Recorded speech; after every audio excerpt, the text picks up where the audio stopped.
Assalamualaikum. Waalaikumsalam. Kamu santri sini, Kang? Santri sini? Iya. Kalian ngaji sama kiai? Iya. Kamu dari mana? Kamu? Kamu? Purwakarta. Dari Bekasi. Jauh-jauh cuman buat belajar sama kiai. Menurut saya loh, Kang, kalian tuh gak usah jauh-jauh dari rumah untuk mempelajari agama. Gak butuh kita tuh yang namanya kiai. Gak ada Quran ngajarin kita untuk belajar sama kiai, gak ada. Quran dan hadis itu sudah cukup. Kita kembali saja kepada Quran dan hadis. Kita kembali saja kepada Rasulullah SAW. Gak perlu namanya kiai. Paham? Gini Kang, Al-Quran itu ibaratkan pesawat. Kalau kita ingin sampai ke Mekah, maka harus naik pesawat. Kalau kita ingin sampai selamat akhirat, maka harus ngikutin Al-Quran.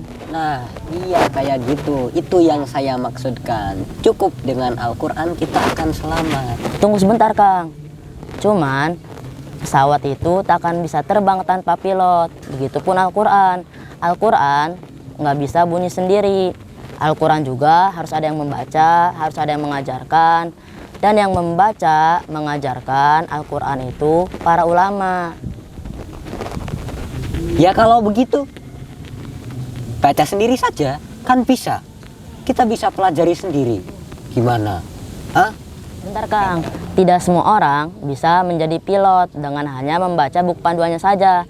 Akan tetapi yang bisa menjadi pilot itu orang-orang yang sudah benar-benar latihan. Begitu pula Al-Quran Kang, tidak semua orang bisa memahami dan menggali hukum-hukum Al-Quran dengan hanya membacanya saja. Akan tetapi yang bisa memahami dan menggali hukum-hukum Al-Quran itu mereka yang sudah mencapai tingkatan mujtahid. Dan mereka adalah para ulama dan kiai.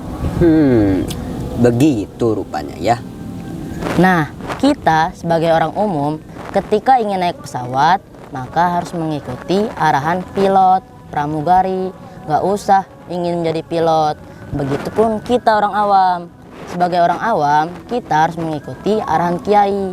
Gak perlu ikut-ikutan sok tahu dalam hal agama. Iya. Yang bisa memahami buku petunjuk pesawat adalah pilot, pramugari, dan kru pesawat. Dan yang bisa memahami Al-Quran, hadis adalah para ulama dan kiai. Ya kan? Iya.